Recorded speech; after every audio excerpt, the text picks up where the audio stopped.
housekeeping now, please. Yes, Chair. Okay, a couple of housekeeping issues then, if you wouldn't mind indulging me for 5 minutes. I would just like to remind everyone, please, that the meeting is being recorded and will be uploaded to the Council's website after the meeting, and obviously will then be in the public domain. During the meeting, should you wish to speak, would you please indicate by raising the hand function in Teams on the screen at the top of the screen. If your hand function isn't working, obviously you can use the chat function within Teams. However, with the discussion with the chairman, we would like to limit the use of the chat function to only if there are issues within functionality, because whatever really goes on in the chat function in relation to comments and questions and issues should really be raised in the meeting themselves for the public to actually hear the discussions and see the discussions. So please, if you could limit the use of the chat function other than for needing to advise the chairman you'd like to speak, or to vote if the chairman, if your audio isn't working, you need to vote if we do ever, if we do need to go to a vote tonight this evening. And obviously the chairman will go through the names of the members individually to get their vote recorded if we do need to go to use that facility. We would always encourage everyone, please, to also mute their mics unless they're speaking. When they're called to speak, please use your mics otherwise. And again, if you're finding you're having connection issues, please also try cutting off your video, because that actually does boost the connection activity as well, if necessary. Should you have any issues at all throughout the meeting, I have emailed every member today with my telephone number. If they need to get hold of me, please do so if you have any connection issues. Otherwise, thank you very much. All right, thank you very much, Karen, for that. Can we now go to the agenda of the meeting? First of all, part one. Do we have any apologies for absence? I have no apologies sent to me, Chair. And I think we're all present, actually, judging by the presenters. Okay, we now go to the minutes of the meeting held on 17 March. Are you happy for me to sign them as a true record? Yes, I got Councillor Drake and Councillor Crowley. Thank you very much. Okay, now we move on to declarations of interest. Do we have any? No. Okay, now moving on to Project Zero. I think, Tom, you've got a presentation, I believe, on this. We have, thank you very much, Chair, and with your permission, we'll take this in a number of different sections so that we can pause to take some questions from committee as we go through. Helen is going to put the presentation up for us now, and I think the Managing Director is going to start by giving us just a bit of an overview and introduction to the presentation this evening. Thank you. Can I just check with committee members that they can see the presentation on your screens? Excellent. I've got thumbs up and smiles, hands up. Excellent. Good start to the evening. I'll hand over to Rob, if I may. Thank you. Thank you, Tom. Thank you, Chair. As Tom has suggested, that we're going to look at this. We're going to do it in segments and pause for questions with your permission, Chair. I'll kick off and just start, and then we'll introduce Helen and then Tom. So we've all got a slot on this sort of slide deck for you. In terms of the agendas, you'll note from the agendas that the report that went to Cabinet is attached to that agenda for you. So if we can move to the next slide. So take you back nearly 2 years. To July 2019, where the Council declared a climate emergency, and as part of the debate at Council at that time, what the commitments were that we signed up to as an organisation was to reduce the Council's carbon emissions to net zero, preferably before 2030, make representations as appropriate to different levels of government, so that we could have the necessary powers, resources and technical support across local authorities to help us meet that target. An important element of the debate at the Council back in 2019 was to continue to work with partners across the region. That was in recognition that no one organisation could meet this challenge head on in isolation, and for that reason as well, there was a reference that we had to work with local stakeholders to develop a strategy in line with that target, the aim being to maximise local benefits in key sectors relating to the Vale, notably employment, economic development, health, agriculture, transport and the economy. So that's the background. That takes us back nearly 2 years. So if we move to the next slide. Since that time, a number of reports have been considered by Cabinet and also scrutiny committees. That detailed in the report that's attached. And notably, picking up the issue around partnership, the Vale of Glamorgan Council did lead on developing a climate emergency charter, which went through the Vale Public Service Board, and that climate emergency charter, excuse me, was signed up by all partners in the PSB back in February of this year. We put some communications around that. It was well received by our partner organisations and was really pleasing that all those organisations signed up to that charter. And in March of this year, so going back barely a month, we launched the consultation on Project Zero, which is the Council's climate change strategy. So that is the main purpose of this report this evening. So if we can move to the next slide. So the context for this is the Cabinet, in dealing with the and in signing off Project Zero for consultation, it's referred the report to Environment and Regeneration Scrutiny Committee. That meeting took place last night, I understand, and likewise Corporate Performance and Resources Scrutiny Committee for any views on Project Zero and the draft plan. So in terms of the plan itself, there are 18 challenges that are listed within the plan and proposed steps associated with those challenges to enable us to move towards that key target for 2030 as part of the Project Zero strategy.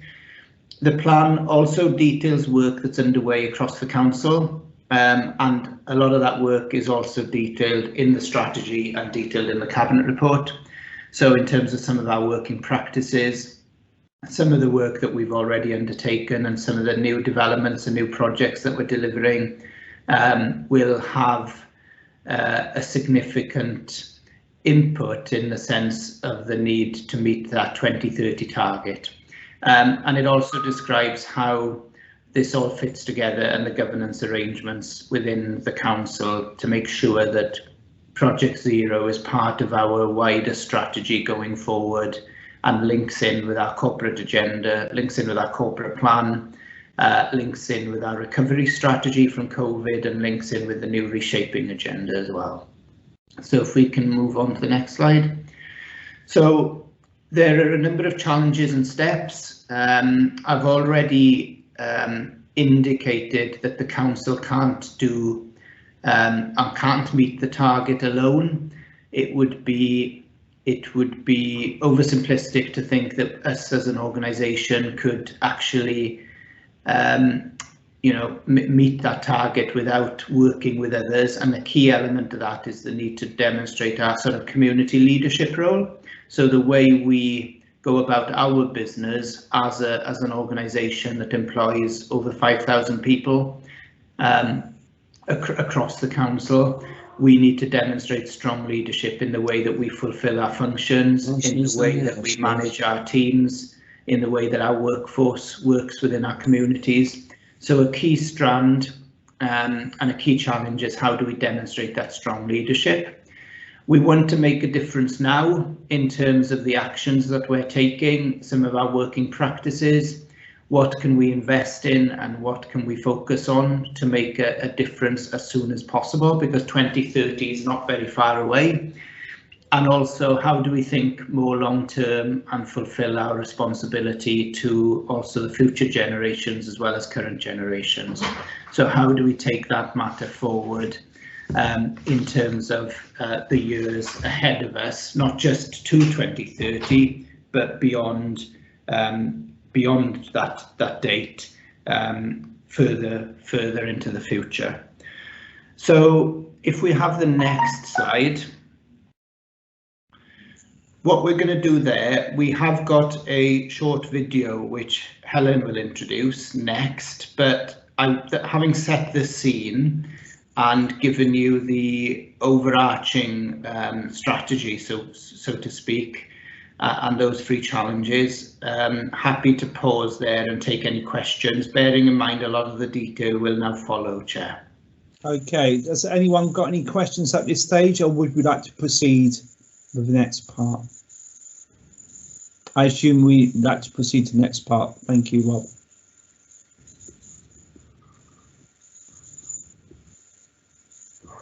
Just going to play the video now, which we've developed to accompany. It's one of 3 videos we've developed to accompany the consultation on the draft plan itself, and to really just sort of pull out some of the key points. So this is the leading by example video, so it's a short one, but just gives you an indication of some of the key messages.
Okay, so I'm just now going to take you through some of the challenges that are identified in the plan.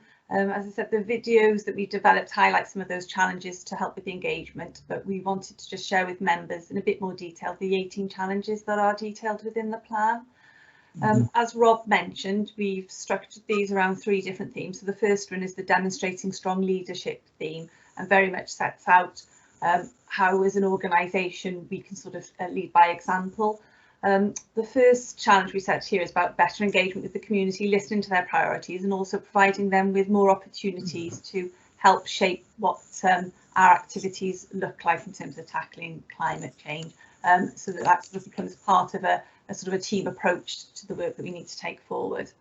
Another thing that's come through in terms of some of the engagement we've previously undertaken is the importance of sort of consistent and clear messages about the work that we're trying to do and the outcomes we're trying to achieve, but also the work that's underway and the successes that are already being delivered. So, for example, through the 21st Century Schools programme, or work to improve energy efficiency within our buildings, and how much we need to share that both within the organisation and with the community and our partners as well.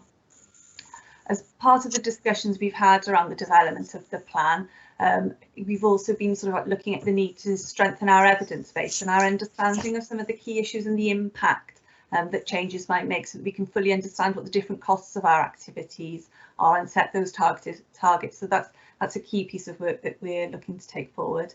And the final challenge under this section is about embracing our role as community leaders, and that aspect of how we can influence and enable others to bring about the necessary changes that we need to do. The next set of challenges are more linked to our role of how we can facilitate and encourage other people through the different services and activities that we provide as an organisation, and the role of the local authority. So the first one we've identified is about how we work with partners to reduce the risk of flooding, managing our coastline, and also thinking about how we approach water use and thinking about what changes we can make here. And for each of these different challenges in the plan, we have set out a number of proposed activities that we would be looking to take forward. Some of the work that Marcus is taking forward, but with officers from across the council, is the development of the green infrastructure plan. So again, recognising the importance of green space and what we can do to enhance that. So part of the tree planting programme that's already underway, thinking about green travel routes and also drainage as well as part of that. There's also been work undertaken as part of the recovery strategy around the economic growth that needs to happen, and how we balance that with the impact on the environment as well. And that could be linked to sort of innovation and technology, but also the opportunities for jobs in the green sector as well.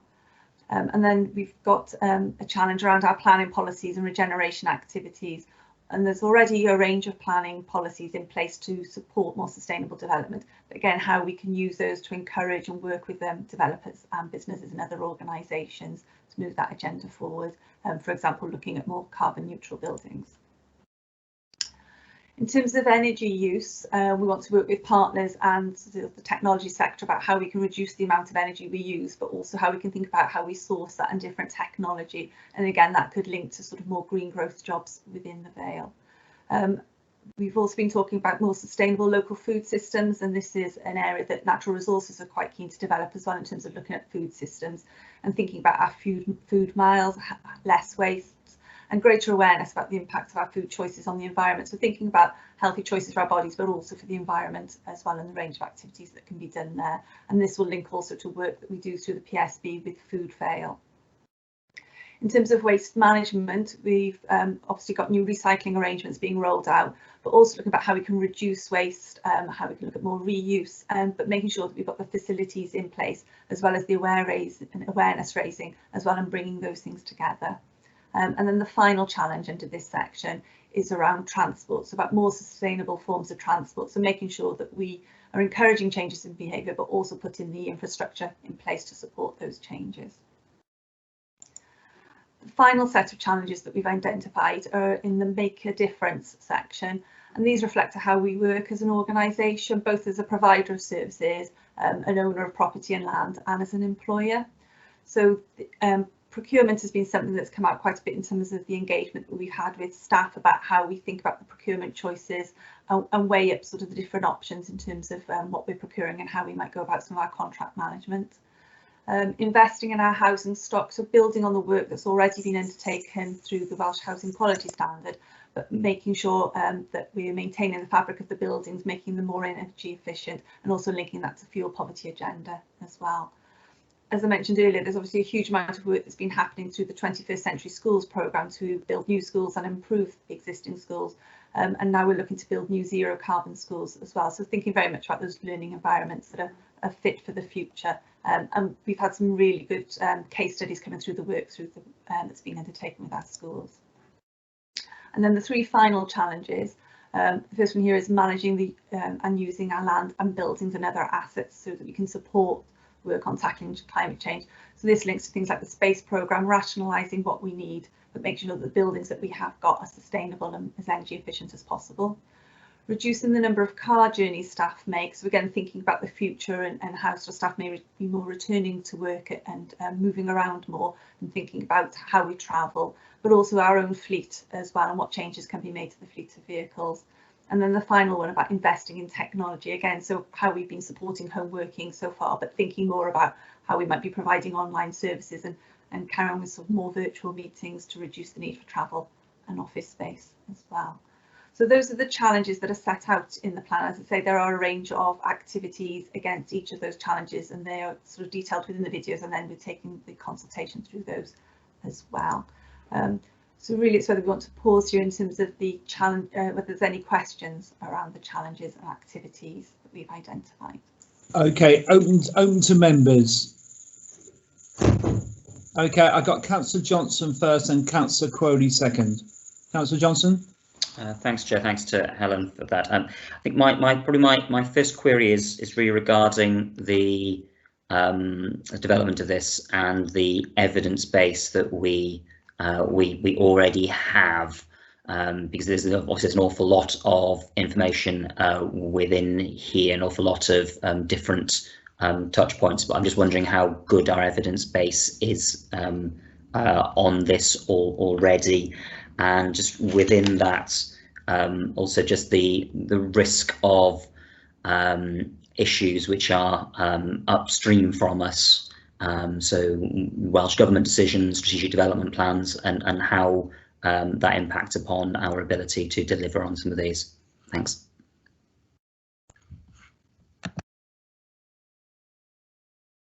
Do you want to answer that, or do you want to have a series of questions before we answer? Tom? I'm happy to take them one by one if that's. I think if we do one by one, I think that'd be better. Thank you. Okay. Thank you, Councillor Johnson. In terms of the evidence base, we've recognised within the plan, within that one of the commitments within, or the challenges in the first section of the plan is actually to strengthen the evidence base and to develop that as we go forward.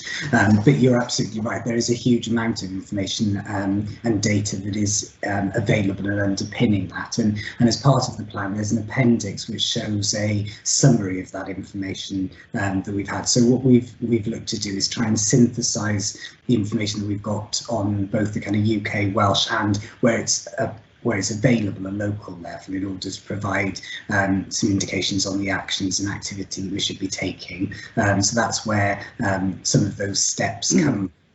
It's also reflected in terms of the evidence base for some of the linked programmes of work that we'll go on to cover within the remit of Project Zero, as Rob and Helen have described. It's kind of umbrella programme of work. So there's almost individual pieces of evidence that will underpin those programmes, and absolutely it's an area of work that we're very keen to expand on and develop as we go through the project. In terms of the second point that you raised in terms of that risk of upstream issues, the declaration by council that Rob recapped for us indicated that there was a recognition that we needed to influence Welsh Government and UK Government where it was appropriate, in order that we have the powers and the ability to influence where we can. Clearly that will inform the way that the council responds to certain issues that may not be within our remit, but there's a commitment as part of that declaration to influence where we can do.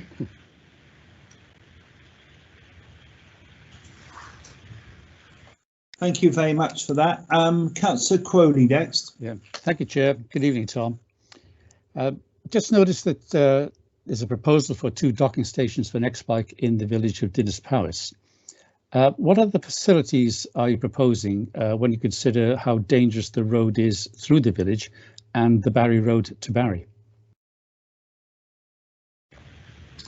Thank you, Councillor. I'm not aware of the specific details. I'm not sure whether any colleagues who are on the call are this evening in terms of the specifics around Nextbikes in Dinas Powys. I can certainly undertake to discuss with one of my colleagues in transport and have an answer circulated for you. And I think the managing director's just put his hand up, so it looks like he may well have more information on that. Thank you. Yeah, Chair, with your permission, the route from Dinas Powys through to Barry in particular has been on the agenda for quite some time in terms of improving that route for walking and cycling. There has been a proposal which has been it's in its outline stage, I should say. There isn't a fully detailed scheme, but that for an offline route alongside the main road, so not part of the main carriageway but alongside it. The difficulty with that scheme is it requires land which is in third-party ownership, so the costs associated with it is significant for that reason, but it's also in that area that's prone to flooding. So first things first, there's that sort of quite local scheme that's been subject to bids in the past. The second issue to say is that there has this year been an increased emphasis in regional bids across the South Wales region for active travel links. So one of the key strands of our approach this year has been to work with Newport, Cardiff councils on an active travel bid that takes in the coastal strip. So it would seek to improve connections in and between the cities of Newport and Cardiff, and also out to the Vale of Glamorgan through Penarth, Dinas Powys, Surrey and Barry. So that is another element of work that we are currently proposing. The other issue, just to flag up, is that there has been a consultation on the active travel maps that the Vale is responsible for, and that's been a very successful consultation. It's been done virtually. It's been done with GIS map bases where people are able to leave comments on map bases to give their opinions on where our active travel routes either already exist and are perceived to be lacking, or where there are a shortage of active travel routes. So people have been able to leave their comments as part of that consultation, and I think I'm correct in saying that the route you've identified is going to figure in that as well. So there are proposals. There are suggestions and there are draft plans. The specific issue about Dinas Powys to Barry is tied up with funding, but also tied up in land ownership, and most members will be aware that that is the situation at the moment. And I note that the lead cabinet member for this has his hand up as well. So yes, he does. Suspect he'll have more to say on that. I'm going to come to Councillor King about this now. Councillor King. Yeah, only the managing director seems to have stolen all my glory. I thought he had. No, but just backing up, yes, Cardiff are the lead authority, but we've put in a bid and we have been awarded funding to pursue a active travel route from Newport right the way through to Barry.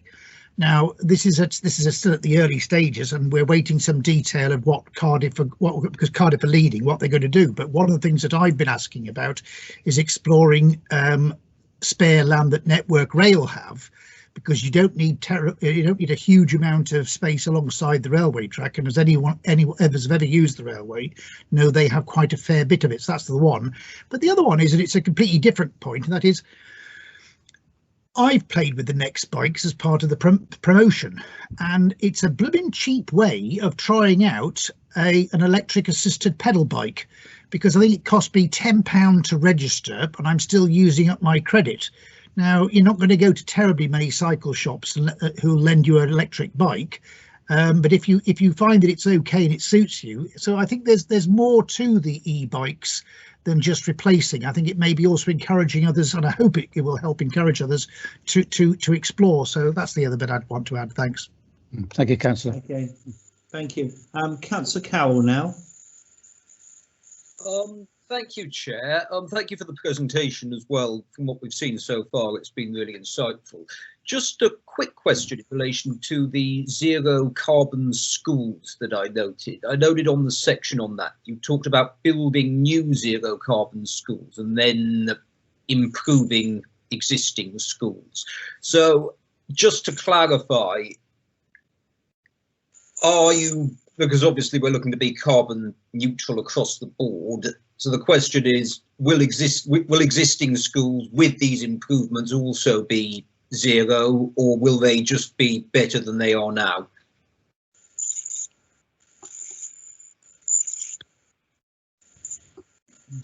Do you want me to take that one, Rob? Yeah, if you want to, Tom, but I know, sorry, I caught the tail end of the question about zero carbon 21st century schools. One of the issues we're looking at the moment is exploring with Welsh Government, because as you'll be aware, Councillor Carroll, the 21st Century Schools programme is partly funded by Welsh Government, and we're really keen as an authority to progress zero carbon schools as exemplars for the rest of Wales. So it's looking at what potential school sites we can take forward and make them zero carbon. As you can imagine, it requires more investment. They are more expensive to deliver, but we are hopeful that some of our 21st century schools schemes for Band B, which are the current scheme, we will be able to get them to carbon neutral status with help from Welsh Government. So that's the plan, that's the aspiration, and it would be great if the Vale could be one at the forefront of this across Wales to show what's possible if there is sufficient funding and the right mindset to make it happen. So that's the current position. Could I come back briefly on that? Yeah, sure. Yeah, just a point on the existing school sites then. I think a lot of sites were built in, we've got Victorian schools as well as older sites that maybe aren't that old, and they were built in an age prior to us being as environmentally conscious as we are now. I mean, if you consider the position we were in 5 or 10 years ago vis-a-vis where we are now, there's been a significant shift in that time. So the question would be, how optimistic are you that we would be able, in terms of existing school sites, to be able to make them carbon neutral? And secondly, what would the costs and associated challenges likely to be? Because I would imagine it's going to be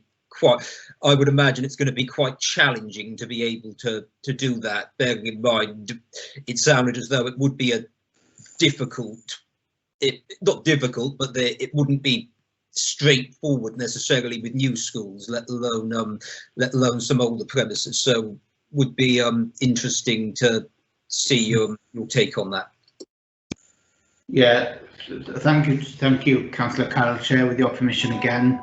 The difficulties would be far more significant on existing buildings, because you're talking about retrofitting technology into an existing fabric, and no two school sites and no two school buildings are the same. The benefit of the new schools, when you're looking at a totally new school build on an existing site, is you can look at things like building orientation. You can look at how you generate perhaps ground heat pump, ground heat for energy. You can look at things like solar. You can look at how you get the site's drainage to work, orientation of windows for natural daylight and heating. So doing all that on existing school sites, and particularly when a lot of our school buildings are Victorian buildings, is extremely difficult, and you really are talking about improving improving the performance of that building. So that there you're looking at the more sort of tried and tested sort of traditional approaches around things like lighting sources, how you look at perhaps water recycling, for example, and don't forget, a lot of this work relates to the school grounds as well. So how do you work with nature on the school site? How do you look at nature conservation? So on retrofitting existing buildings, it's far more challenging. Again, though, there is funding available from Welsh Government for renovations and modernisation of old buildings. They have a grant stream that they run annually around Victorian schools, for example. So there is scope for us to influence the way that money is used. And one of the key strands of the Project Zero document is how do we influence others and how do we work with partners.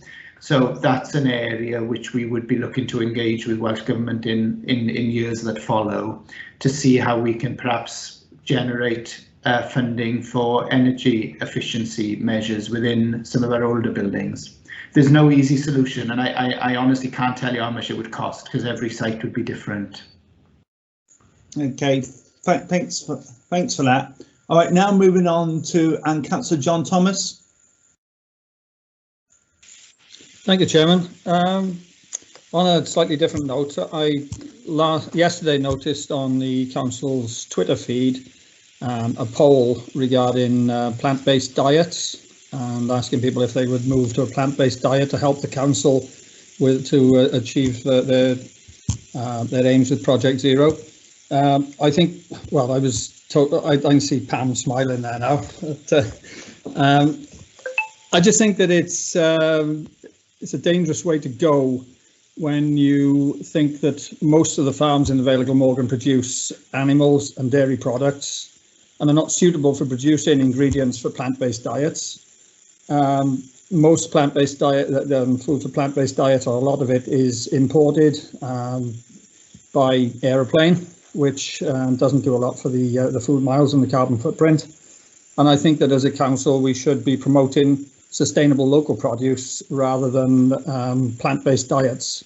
So just to get that off my chest, I don't know if there's any comments, but it's a statement rather than a question anyway. I think that's a good comment, an interesting one. Okay, I'm going to ask a few questions before I let Councillor Johnson in for the second bite of the cherry. Few issues here I want to bring up. If we go on to page 6 on the actual reports, what are we doing? One area which is very interesting, there's a very interesting plan application at the moment. I want to discuss it because obviously I'm on the planning committee, but it's an interesting one in the sense that it looks at electrical charging points. And I just wondered perhaps we could develop a policy on that going forward on reduced electrical charging points, because it's not going to go away, and how to make that sustainable in terms of going forward. The other point, I know that the managing director's already raised it about heat source pumps and ground source heat pumps. I noticed he said about the engine room in Bow in Coastal House. Maybe we could do some visits from that later on in the summer when it's probably safer to do so. Maybe we could do and have a look at that, and have a look at perhaps maybe putting them in our other buildings as well, using that instead of boilers, because my understanding is that boilers are very much the past in terms of gas boilers, and and I think we need to be looking at that. On page 7, in terms of waste, very good targets exceeding 72%, but again, perhaps maybe about where does it go? How many miles does it go? Would be interesting to find out. Does it stay local or does it go quite far away? I think that would be useful to look at the impact on that as well.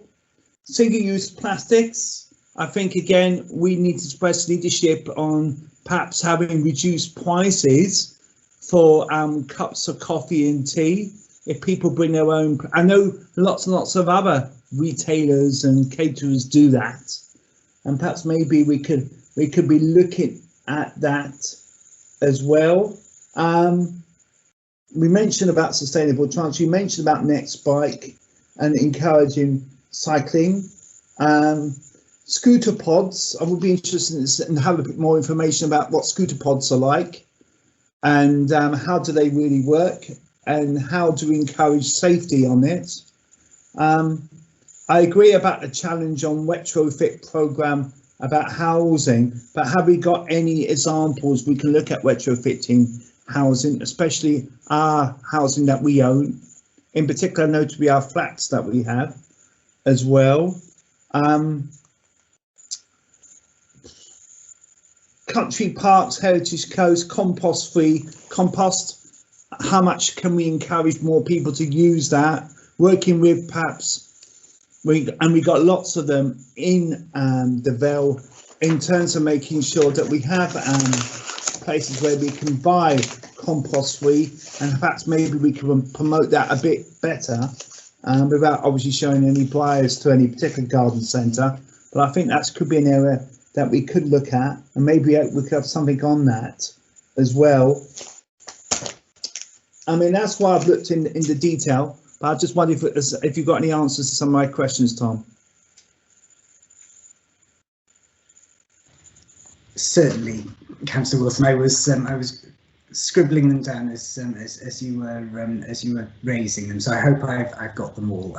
In terms of the electrical charging points, you're absolutely right. There are a series of commitments or steps that are outlined within the plan around electrical charging points. Initially, focusing in on providing taxi charging points, but also a commitment then to explore a network of charging points for use more widely, and absolutely a policy or an approach to how we go about rolling those out across the county is something that the plan looks to tackle. At committee last night, my colleague Marcus Goldsworthy was talking about the kind of end of the domestic boiler as we know it, and the exploration of different heating technologies. So absolutely, you can see within the plan commitments there to explore alternative forms of heating, initially within the council's housing stock.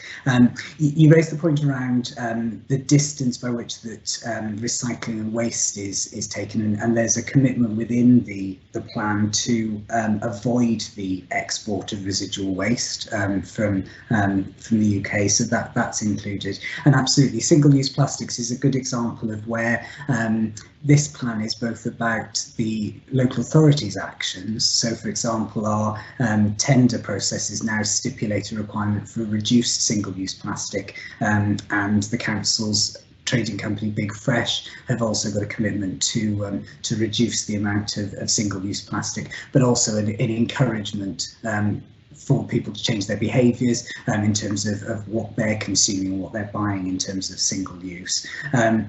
And absolutely, the encouraging more use of composting, both the ability to compost at home and to gain access to the council's supply is something that is covered within the plan as well. My apologies, I don't have any information around scooter pods. It's not something that I've got any knowledge of, but I will undertake to find out if any colleagues on the call haven't got a bit more intelligence around that. Peter, did you want to come in as well on this? Peter King? Happily, although I am jumping ahead of a committee member at the moment. Well, what with Rob Thomas and Tom Bowring, I don't know why I bother. But I might point out, Chair, you made, I think, 7 or 8 points. So I'll sort of top up the bits that Tom didn't cover in roughly in some sort of order. The composting, I think you can be careful, because in gardening we use compost in 2 ways. One, when we are biodegrading products to make something that we then add to the soil, and also for when we're sowing seeds. And I think you're conflating the two, because the one, we're trying to avoid the peat-free stuff. And I'm not entirely sure how much influence we can exert. What we do ourselves is one thing, but you can't, it's not easy to sow seeds in garden compost because it's not sterile enough to start your seedlings. So there's a bit of a difficulty over those two. But I would also say that I think as an organisation we may have done ourselves a disfavour, even though we've boosted our composting number, our waste tonnage. But if I put out my grass cuttings for composting, and it's sort of a collection, then it goes into the Vale and it's processed along with all the other garden refuse. But it would be rather better if residents were encouraged to run their own compost heaps and recycle their own garden and raw kitchen waste. So I think there's a slight disinterest there that we've got to think our way through very, very carefully, because I think there's an expectation that we've built for ourselves. So that's something I think we're going to explore. You talk about housing. At the moment, heat pumps are incredibly expensive, and also there is an issue about electricity, because at the moment the UK barely generates the electricity that it consumes. And whilst the government wants us to rush forth and have electric vehicles, I think there was one day last year when it was a marvellous day, but it was super sunny and just breezy enough, and we managed to generate the entire power supply from renewable means. But it was a day in which we didn't need so much bloody energy. And I can't help but feel we've got an infrastructure. There's an infrastructure problem about distributing it, and there's an infrastructure problem about generating it. So so I think we've got to tread at a sensible pace. And one of the things that we may wish to explore, which I know Cardiff is doing in connection with the firm that used to be Vidador, and I can't remember what they're called now, is a community heating scheme where you're utilising the waste heat from the incineration to heat the homes and properties in the vicinity. So I think there's some, and it did occur to me that might become something that we would wish to explore in a micro scale. So I know that the housing people are looking at that. You're absolutely right. Retrofitting, generally speaking, costs you a darn sight more. Electric vehicle charging points, I think Tom's hit the nail pretty cleanly. We are looking at that. The ones that we're putting at the moment are for taxis, because that's what we're eligible to claim the money for. But I've always argued that we need to make them available. We think that depending on the taxi take up, they will become accessible to the public. But it's all to do with the numbers game. You know, if at the moment I don't know that there are electric taxis. But you know, we will have to wait and see. But we were also awarded money for a pilot scheme to look at how we would provide a PowerPoint for homes that do not have their own hard standings, because all the towns that are represented tonight have considerable amount of old-fashioned housing stock, where you've got no choice. I mean, I've got a drive. I could park my car on the drive and I could plug into my own electricity supply. But I think that so we are looking at running a pilot, and hopefully that will teach us. I mean, I'm guessing it's going to be something like a duct underneath the pavement, because you will not want to plug into the lamppost, because then you'd be on our electricity supply. You want it on your electricity supply, so it's basically to put an extension lead safely outside, and that reads all sorts of issues about parking permits and where you're going to park. So it'll be an interesting pilot, and something that Em and I are still arguing about as to where we'll run it. Waste, it is pretty local, Mark. It's pretty good. And when we build the new base at Barry, that's about as central as Atlantic Trading Estate. It'll be about as central as we can possibly be, because we now are doing our own sorting and recycling. We then sell the glass, metal, cardboard or plastic. And as Tom rightly said, the most important thing is to know where it's going to, because what most of us learnt was that the people who were taking this mixed rubbish and apparent recycling stuff were shipping it out to China or India or goodness knows whatever else, and dumping it on beaches and goodness knows whatever else. And so by at least now we have control over it. And it stays in the UK. Plus, because we are partners in, I keep calling it Vidador because I can't remember the name of the damn places, our incineration costs, because of the reclaiming, are again relatively local in Cardiff and much more cleaner. And again, we are in control. So at least so that respect I think isn't too ghastly. Single-use plastic, don't get me started. I said last night, and I'll say it again, there are other firms, but Mr. Kipling is in my gun sights, but it's outside the Vale of Glamorgan's control. And what I've said all along is, if the Senedd wants to do something useful like it did with plastic bags and smoking and lead, it could put a levy on some of the excess packaging. And my favourite one is black plastic food trays, which we can't recycle. Surely if you just put a 10p levy on every black plastic one, I reckon by the end of the month they'd all be pink or green or yellow or sparkly or whatever, because Tesco's, Asda, Morrison's, the whole lot, they would insist. But I think that's an interesting one, and it's interesting to see how end user responsibility may come down the line, because I'm not picking on Mr. Kipling because there's countless of them, but if Mr. Kipling was responsible for his disposal costs and recycling costs, I bet the packaging would change. At the moment, it's a very simple system, isn't it? But I would add one other note of caution. Because of the coronavirus issues, there is a huge reluctance to use glass and china outdoors. And most of us would agree that's probably sensible. If and when we can get back indoors, it may be more possible to start reusing stuff. But I've been out with my reusable mug, and I've been told, sorry sir, we won't touch it, we give you a new one. And so we are generating a ludicrous amount of waste, and that's way over and above and beyond the disposable masks. Scooters, the problem is they're illegal. Mm-hmm. Everybody seems to forget that they're illegal, and anyone you see is probably been imported directly and privately from China, and they're either giving huge amount of fun to children whose parents do not realise how dangerous and the fact they're illegal, or they are, I'm told, the favoured transport of drugs mules. I think that's all, and if I've forgotten anything, I apologise. No, I think you covered that pretty thoroughly, Peter, to say the least. But I think the scooters, I'm not talking about those scooters, so I think we need to be careful about that. I think you made some really good points. I think it'd be very interesting to see when we do the recycling is hopefully we recycle fully in Wales, as local as we can, so we don't end up, I know you said not exporting, but exporting implies outside the UK. So well, maybe you're right, but dare I say, please don't hamstring me, because the aluminium smelter, who pays a stonking fortune for all those Stella cans, isn't in Wales. At the moment, I would encourage everybody to drink as much Stella from aluminium cans as they possibly can, because Miles and I did some numbers on the back of a fag packet, and we reckon it needs 76,000 cans to make 1 tonne. But we make a fortune out of it. Thank you for that.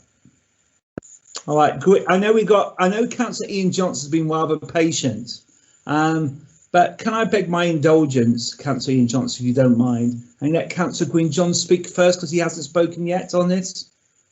Thank you. Thank you, Councillor Johnson. Councillor John. Thank you, Mr. Chairman. An issue that really bugs me is all the hard standings these days in the estates. I mean, most people have got rid of their gardens and now it's concrete jungles. Now, I understood that you had to have a planning permission to convert your garden to hard standings, but this was discussed some years ago on council, but nothing seems to have ever happened, and there's more and more hard standings now and less gardens. Now, as a result, in Botherton, for example, it was being flooded virtually every winter until we've now introduced the flood alleviation scheme. But where all these houses were built was farmland years ago. And of course, the farmer used to plough his fields, and the furrows used to hold the water, and we had far less flooding those days. Now we get a lot more flooding, and I noticed that we've talked about flooding in this document as well. And for many years we've chased up flooding issues in Landmace, in Lantred Major, Botherton, and quite honestly we've still not solved the flooding problems in Landmace and in the central Lantred Major. So I don't know where we're going on this, while one section of the public is actually damaging as we go along. Are we going to take action against people who continually cover their gardens with concrete? I asked last night, Mr. Chairman, a number of questions, so I don't intend talking about those again. We've already discussed some, but I do think that the planning situation, of course, we've got huge issues in planning, because this could change the whole structure and the actual face of planning in the future. Thank you. I think Rob wants to come back on that. Rob? Yeah, I think this is quite straightforward, but it's not going to help Councillor John, unfortunately, because most people who have lived in houses that have been around for quite a while, you'll find that they can put hard standings in without any kind of permission from anybody. So the vast majority of new dwellings, also very unusual for them to have any planning conditions to restrict taking up any lawned area or turfed area in front of the house and replacing them with hard standings. We've all seen the trend where people convert their garages perhaps to living accommodation. If you've got an integrated garage, usually a lot of people seem to convert those into habitable rooms. The tendency then is to widen the driveway to take up the lawns in front of houses. So any areas where you had soakaways, where water would soak away naturally, you tend to get hard surfacing put in its place. The difficulty we have is in the vast majority of those cases that doesn't need any kind of consent from anybody. So it's the type of thing people can do without planning permission. The only exception is in very new developments where that may be restricted, and you may have to apply to get planning permission to do that. But that is quite rare for that to happen. Although moving forward, you know, one of the strands of Project Zero is to look at flood reduction and look at flood prevention. That may be one approach we might want to take in future if we had support from Welsh Government and had support from the Planning Inspectorate in particular. So not an easy answer to that one, I'm afraid, but I don't know if it was raised at DNR last night, but if it was, I suspect the answer would have been similar. Right, thank you, Rob. Okay, we got Councillor Johnson now. Thank you, Chair. I just want to sort of actually pull out from the detail that we've been talking about for, I think, much of this discussion, and sort of look at some of the governance arrangements. As I think I've said to Tom during discussions about the corporate plan, when it comes to the wording of these documents, it's often quite difficult to disagree with some of what they're saying, because they're often quite common sense or platitudinal.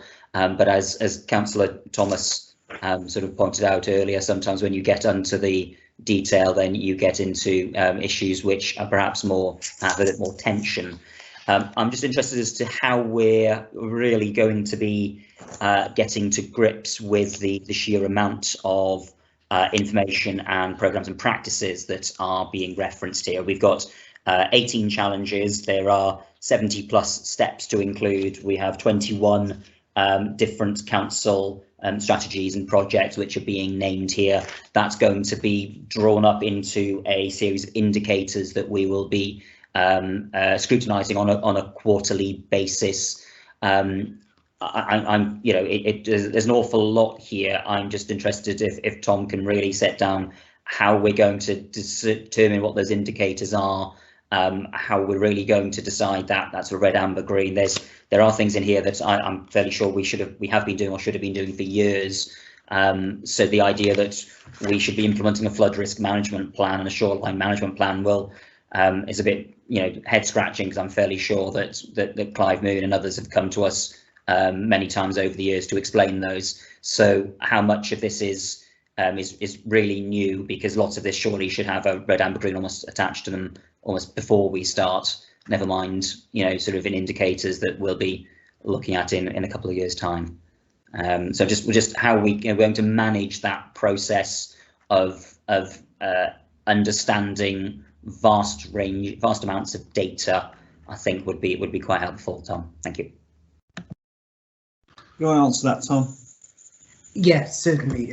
Yes, thank you, Councillor Johnson. I'll touch on the overarching sort of programme governance later on in the presentation. But you're absolutely right in terms of outlining the scale of the challenge that that this programme of work actually collectively describes. It's deliberately brought together the various strands or aspects of work that as you outlined, some of it is already underway. Some things need to be started, some things need to be accelerated. I think what Project Zero is trying to do is weave those various strands of activity together, so that what we do, which we've had some success with things like the corporate plan, and by taking a more integrated approach to the way that we plan and manage the work that the council does, that we exploit some of that learning and synergy. So that's the purpose, I guess, or the raison d'etre behind bringing it together in this kind of plan. I mentioned earlier in terms of there being a challenge there in terms of the development of insight and that evidence base, and that's what will lead us to the indicators that we can start to demonstrate progress on for committee members. So I suppose the absolute answer to the question is that one of the first things that we need to do is to bring together and synthesize the various aspects of work that is described within the challenge plan, and the programme board then will agree a series or suite of indicators, some that will be drawn from existing indicators that the council collects, some will be new. So, for example, we currently look at the carbon emissions from our council buildings, but that may not include all aspects of the council's activity, so we want to extend upon the way that we collect and report on those things. So that's one of the aspects of work that needs to be developed as the programme now starts to be mobilised. All right. Thanks. Can I just come back very quickly? Sure, yeah. So thanks for that, Tom. I think one of my concerns is that over the years I've seen the council develop increasing numbers of indicators and red, amber, green ratings. I'm thinking of or just phenomenally long reports, which become beige by the end of it, because there's so much detail and so much data that nobody really knows what's good and what's bad. The last meeting this committee had, I think, a 350-page report to it. The risk management reports are often above 200 pages. I think I'm just concerned that we end up with another set of cross-cutting reports and papers which actually provide, bombard people with data rather than illuminate. So I think that's just a raising a flag as a warning that whatever is developed as a suite of indicators, etc., it should actually be readable to those who are very interested, like ourselves, but especially be readable for those who are perhaps less interested and less engaged. Thank you, Chair. Thank you. Okay, and Councillor Thomas. Councillor Thomas. Sorry, if I've indicated this, but it must be an old hand, I think. Okay, thank you. All right, then. Do you want to carry on the rest of the presentation, Tom? Okay, lovely. Thank you very much indeed, Chair. I don't know whether, Helen, you could pop the slides back up for us if you can.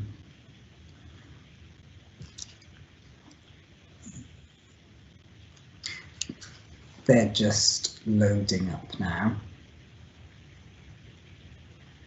Excellent, thank you. This is the next section is going to talk about outline the consultation programme that we mentioned earlier, and that programme is running from the 24th of March until the 12th of May. Very much a consultation on the Project Zero challenge plan that we're outlining this evening, and I wanted to start by saying that we very much see this as the beginning of an ongoing conversation with our residents and other stakeholders as part of delivering Project Zero. So the consultation initially is on the challenge plan, but we'll look to broaden that as we move through the programme of work. Clearly, given the parameters within which we're working currently, we're relying predominantly on digital means of engaging with people.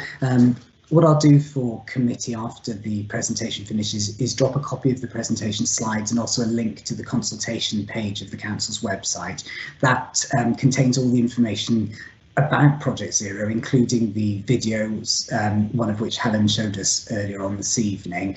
And we've launched this with a traditionally detailed online survey.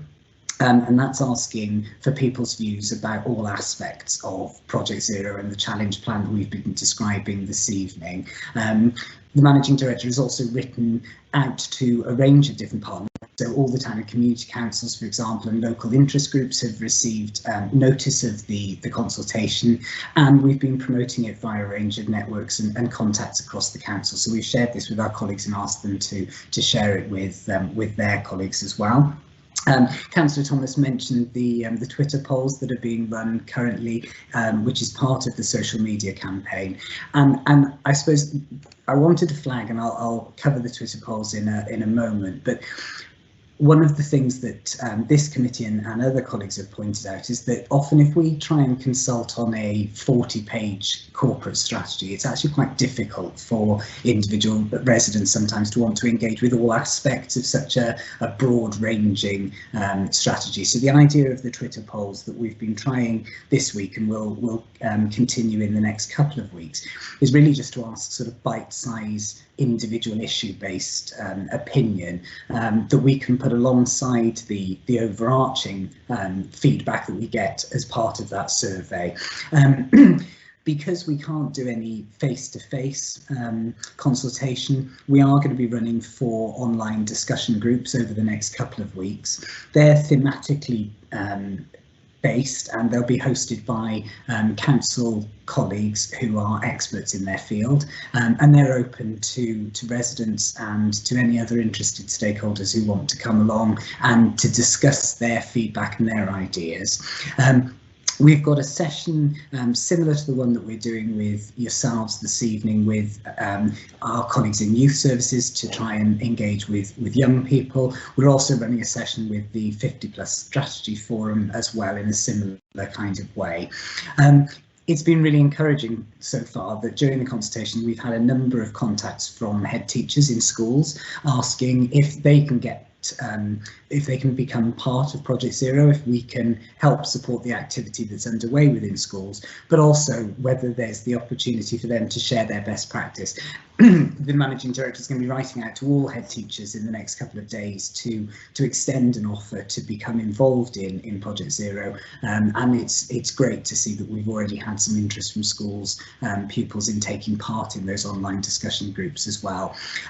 Obviously, Scrutiny Committee is an important part of the consultation programme, and next week we'll also be delivering a slightly abbreviated version of this evening's presentation to both the Community Liaison Committee and to the Voluntary Sector Joint Liaison Committee as well. We mentioned right at the very beginning this sort of strategic context within which we're working in, and the Public Services Board Climate Change Charter, which was signed in February of this year, is an important tool and mechanism for us to deliver this kind of change across the county.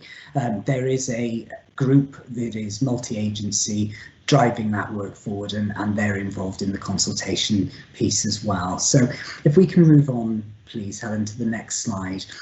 This just illustrates a couple of the snapshot surveys that we're running via Twitter this week. This week, I wanted to try to engage with people in terms of their personal behaviours and their ideas for how they may make changes to the way that they behave in order to help tackle the climate emergency.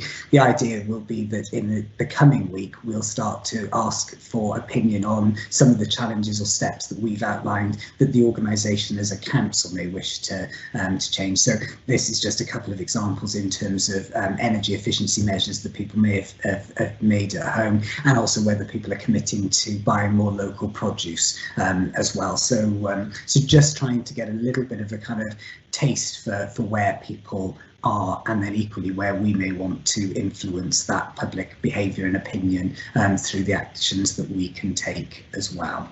So that's just a bit of a kind of overview of the snapshot surveys that we've been running as well.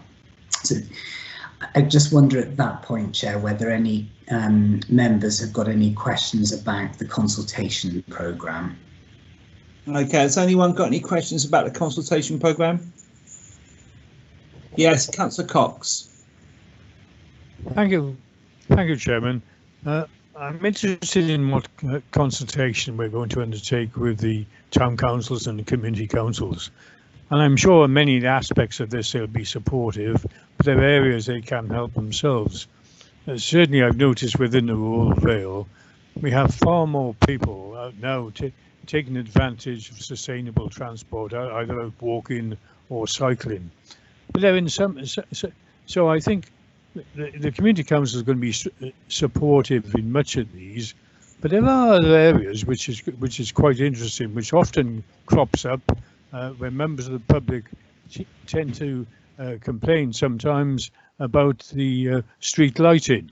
I know our street lighting has been a great success, and we've cut down with our energy usage there. But it would be useful, I think, if some of our community councils, town councils, realise that the energy is costing so much, and when they're looking at planning applications, consider that as well. Thank you. Has any other member got any points to make on the consultation aspect? Okay, I mean, I think the other thing that I did mention before, I know at Agenda Conference, was basically the idea of perhaps consulting with community centres and community groups as well, because I do think that is valuable as well to do, as well as, I mean, I think the point is well made about schools. A lot of schools have got eco groups, not just secondary but primary as well, and perhaps, you know, it might be good to hear opinions of young people at scrutiny committees going forward, not just education but also this scrutiny committee, to invite them to come along as well.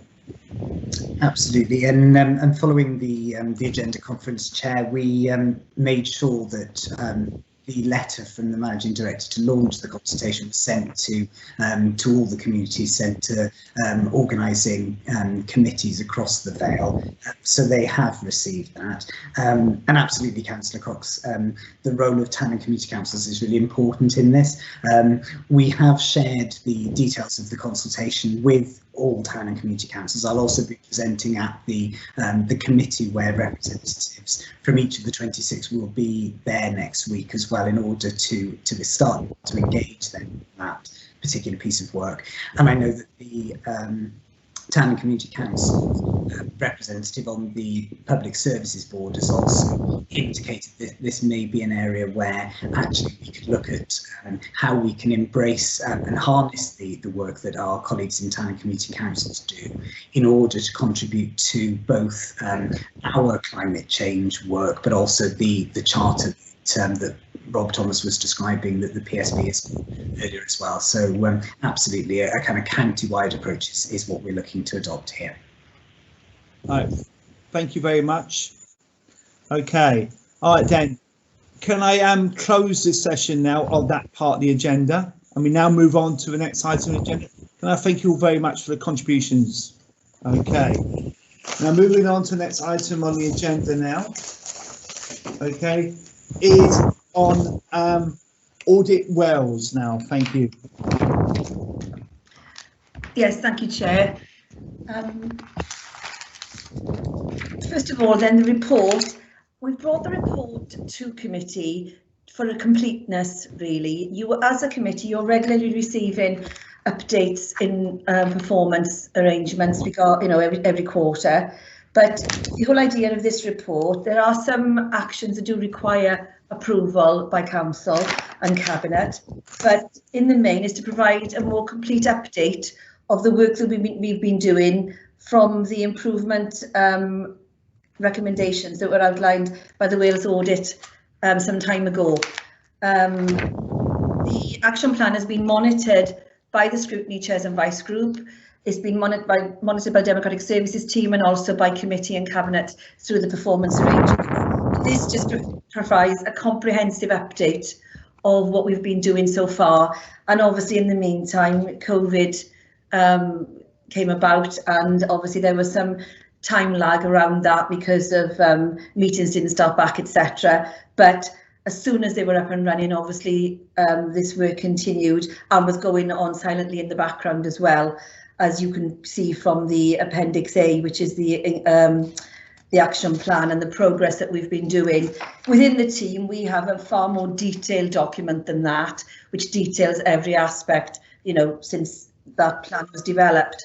But for committee's information, I've just brought a progress update for you to actually consider tonight and to hopefully endorse with some of the ideas and suggestions that have been put forward by yourselves, by Scrutiny Chairman Group, Scrutiny Vice Chairs Groups previously, by the current Scrutiny Chairs and Vice Chairs Groups, by information that we've had received from the public when they've actually been engaged in public engagement and speaking at committee, a number of elements to actually bring about the work that we're doing to make the improvements that we've put forward in this report. So if we can firstly look then at paragraphs 1.4, that details the improvements that were recommended by Audit Wales, and the action plan at Appendix A was then developed to progress those actions, and a considerable amount of work has been undertaken in doing that. It is envisaged that this action plan will, the work around this action plan will be completed by October 2021, but obviously there will be a number of ongoing aspects as well. So things will continue and we will regularly review. So it's not a total completion, but at some point we do need to close the fact that these improvements, and are you satisfied as a council and committee that these improvements have been made, and or indeed if there's any improvements that can further be made, and notwithstanding the fact that it is an ongoing improvements, going forward as always. So with regards to Appendix A then, that's the Wales Action Plan progress relating to those 7 proposals for improvement, and the action plan Appendix B details a scrutiny public engagement action plan, which was developed following discussions with the Scrutiny Chairs and Vice Chair, and obviously through Democratic Services, that we actually put an action plan together that we can actually progress the engagement that we would like as a council to work through with the public and our other partners who want to be engaged in the process. So if I can refer to key issues for consideration and refer to the Appendix A in the progress that we've made to date, and in particular to the draft member handbook contents list and the draft member handbook. We have had a handbook as a council since 2008, but since then there have been a number of changes, and we do really need now to finalise the document, and particularly going forward for the local government elections next year, we have a document that's fit for purpose and that we can actually use and upload to the website as a good development tool for members. The second bullet point refers to the member development programme, and a draft programme has been devised and will be taken to Democratic Services Committee in due course. This has been developed obviously for the new elections next year, the new local government elections, new elected members. It has been based on the previous induction programme for 2017, which was very well received by members. There have been suggested changes as a result, following a number of surveys that we've done with members and following expo events, etc. So we have amended that induction programme based on a lot of consultation, and it will be coming to Democratic Services and to yourselves in due course. We've got a bit of time. I was at a recent scrutiny network, members network with other local authorities, and actually we're leading on this really, because we are one of the first to actually start drafting at the moment. So it's pretty good really that we are in this position, but obviously we will need to bring that to members for consideration. The third bullet point is scrutiny member questionnaire. You may recall the back last year we actually issued a scrutiny member questionnaire that we said we'd do on an annual basis. We unfortunately didn't receive as many responses back as we had hoped, but the responses we did receive were favourable to the scrutiny process, and any suggestions and comments that were in that for action we've actually included in the induction programme and in training materials for members going forward.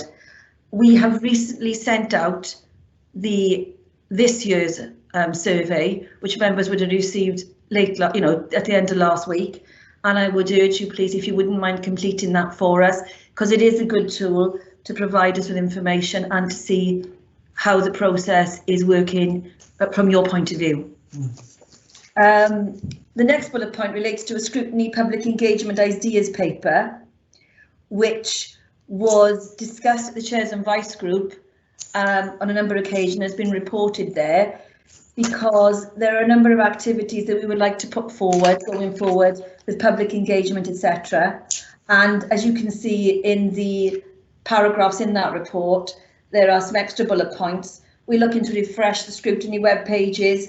We're working on those currently, and they will be refreshed in the near future. Looking for a scrutiny social media plan, online scrutiny comments, question and request form, and that's been agreed within the team, which will be going up online for the public to actually put forward any suggestions that they would like to be considered at Scrutiny Committee. Scrutiny petition facility, as you know, under the local elections bill, we have to have an e-petition for the council, and that we've currently drafted one, and again we'll be bringing that to committee, but it doesn't have to come in to play until May 2022, but we have drafted one and we'll bring in that to council and committee in due course. A database of stakeholders, witnesses and public consultees for scrutiny committees, we've developed that, and then obviously we're looking to develop a scrutiny blog web page going forward as well. So there are lots of suggestions, and again, if any member has any further suggestions, we're happy to take them on board and progress them.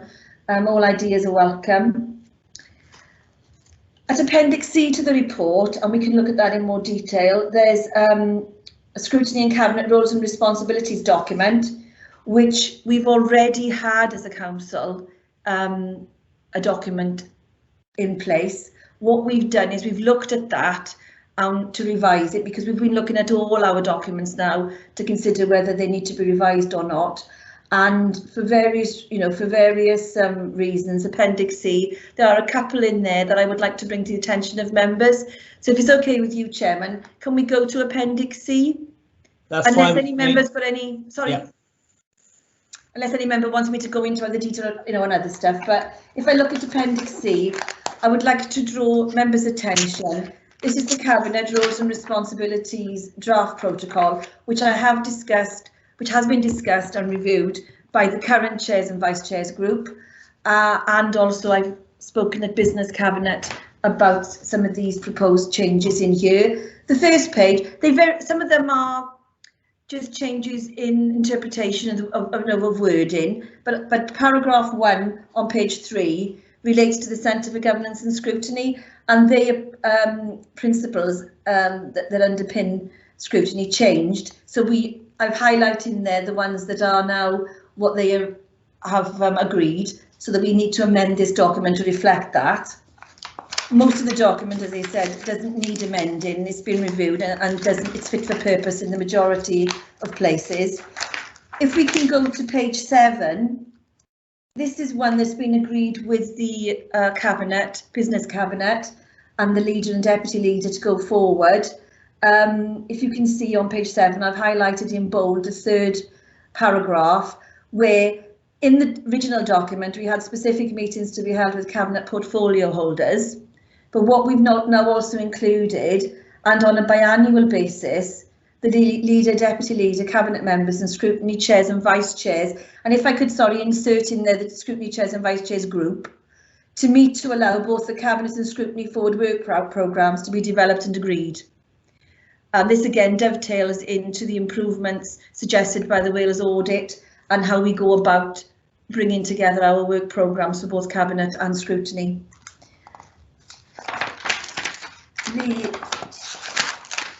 On page 11, there's at 8.4, paragraph 8.4, we've just included in there whether being held in person or remotely. So that's just to cover, obviously, that we are in virtual meetings. And then 8.9, when we're not actually holding those remotely. And then if I could draw your attention to page 13, this is another addition, which was considered by the Chairman and Vice Chairs group and Business Cabinet, that Cabinet members come to scrutiny, but if a task and finish report or a scrutiny committee makes recommendations, it is suggested that before it goes for formal approval, that is actually the chairman and or vice chairman of the scrutiny committee may be requested, if needs be, by the cabinet to actually attend a business cabinet to discuss the recommendations from what the committee is suggesting through a task and finish or any changes to policy. So I've discussed that with business cabinet and the chairman and vice chairman group, and we consider that is another aspect that we should be adding into this document. So unless there's any questions, what I would recommend is that document, subject to the additional change that I propose tonight, just the word group be added on page 7, that then is referred to cabinet for final approval. It doesn't have to go to council because it was never agreed at council. It was agreed between scrutiny and cabinet. So I haven't recommended that we refer it to council there.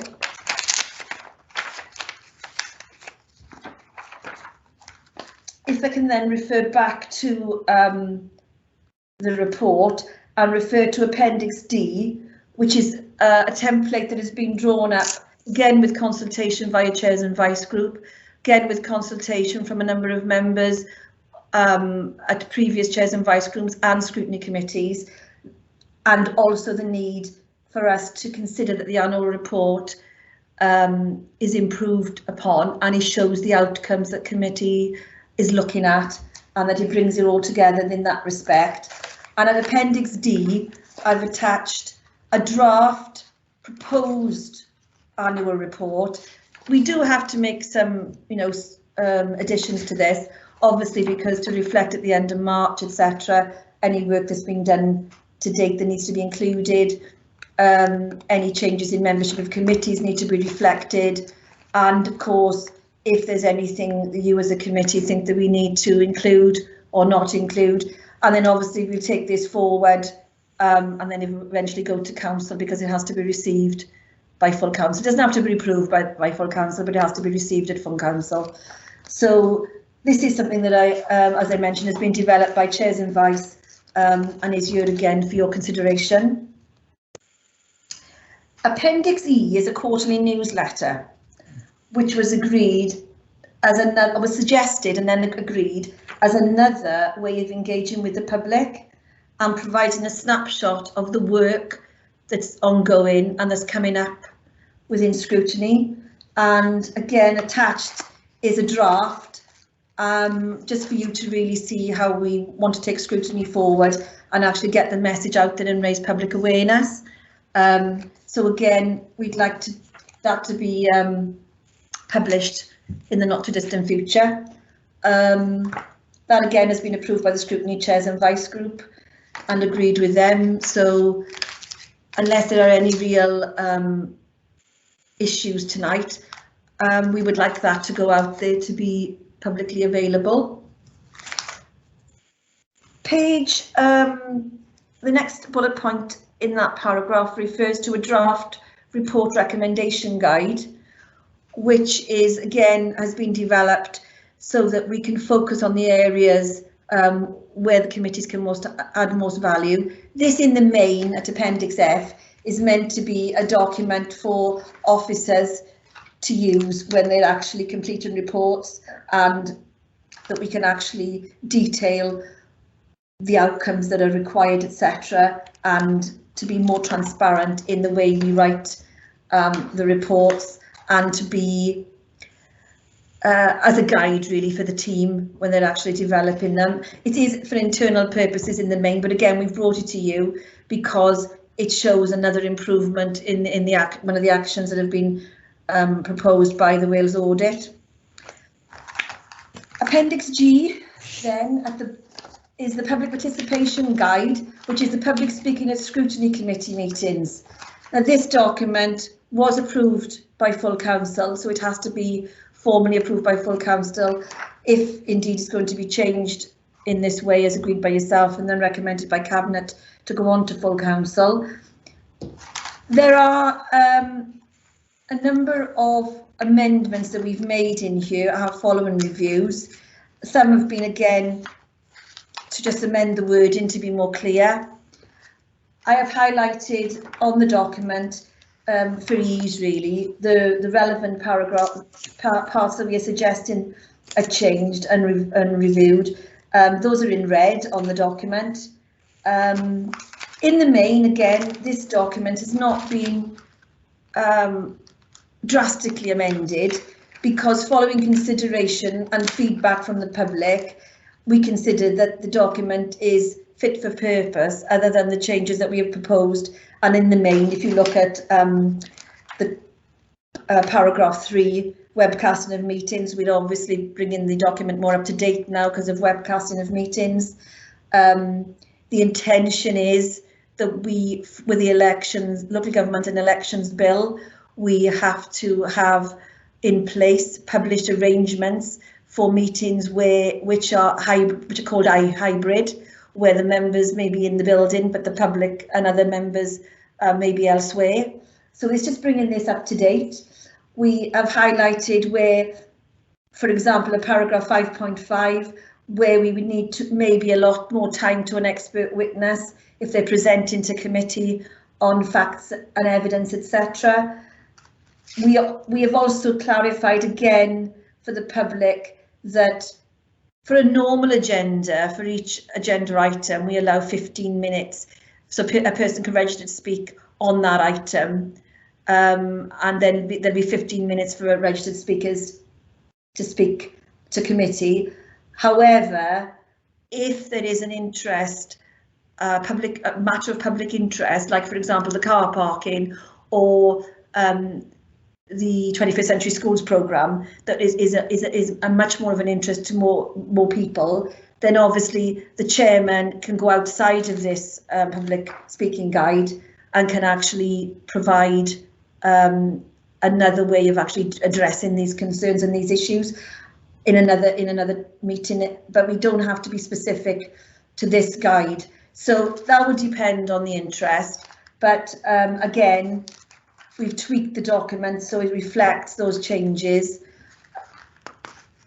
because even though, this can be reviewed, because even though currently we don't have as many members of the public to what I call an ordinary meeting of the committee, that could change over time, and we may want to, revisit this document. But currently, as things stand, we consider this to be currently fit for purpose, and with the few tweaks that are required, that are highlighted in red.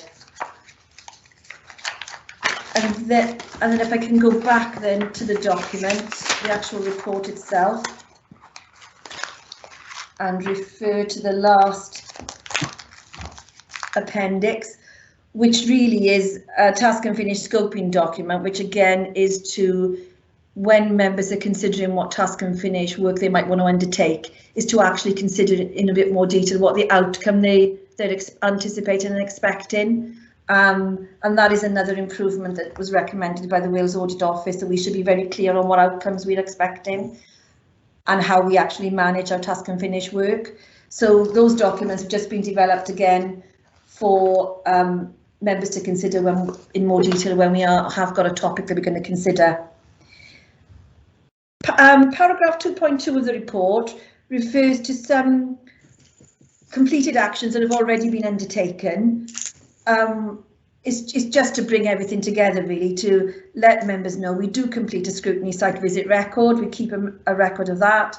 We keep a central member training record of all training that members undertake, and that is quite often called upon by the Wales Audit Office to check, what training members have undertaken, what are we providing. We have now introduced a minimised minute style of writing, and this also dovetails into the Local Government Elections Bill, which is now asking us from the 1st of May to also provide decision notices on the web, which basically is who was present, who declared, and what was discussed. Sorry, the decision of the actual decision of the committee or the cabinet or the council, not actually a minute of what was discussed, but the decision. So you've got the title of the report and the decision.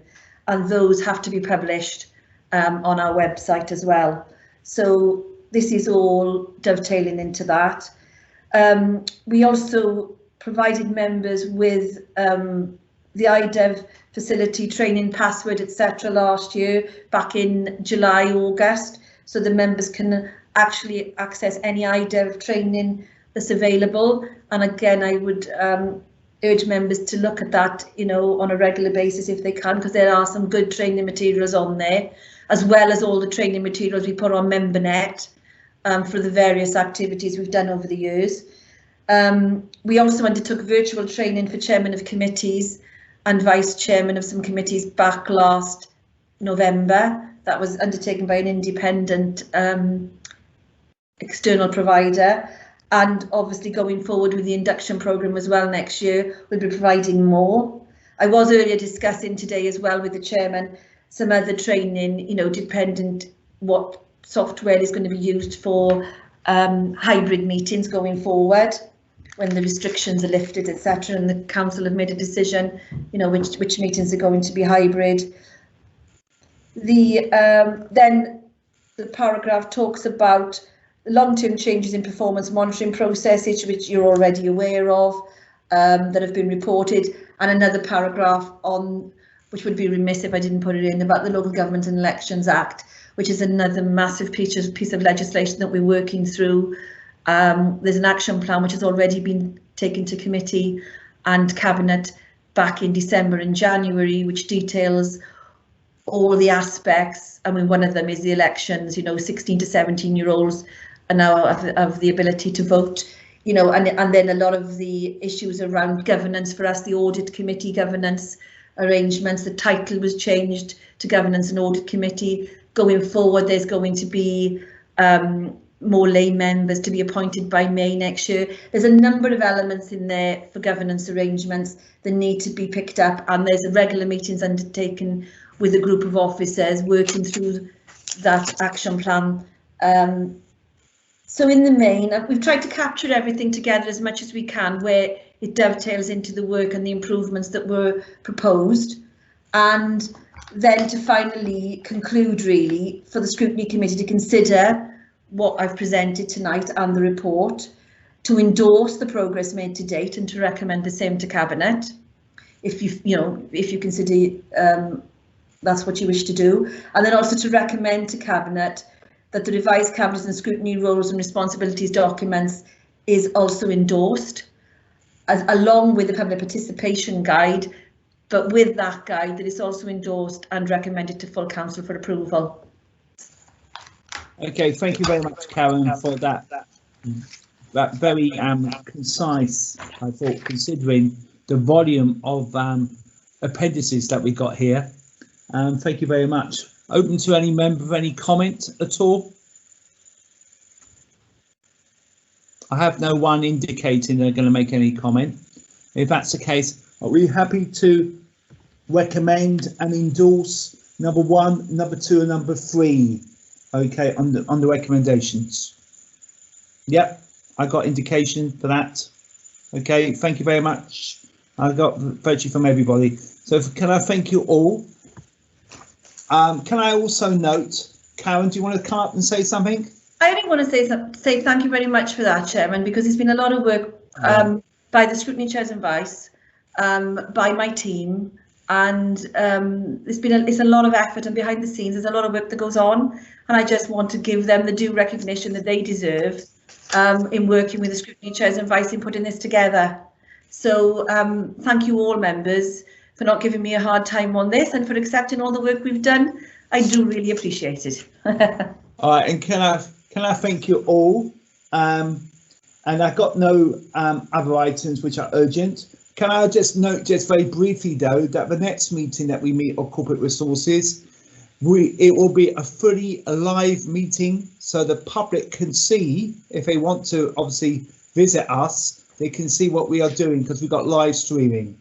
All right, coming on from, and I think that's from the annual meeting onwards, I believe, isn't it, Karen? Chair, if I could just mention that, I mean, I'm sure Rob would like to interject here, because it was agreed by SLT that live streaming would go forward from the 1st of May. I would like to mention that I am in the middle of trying to write a report for Cabinet to bring all that together for all members to be made aware, and we will be emailing out all members about this going forward.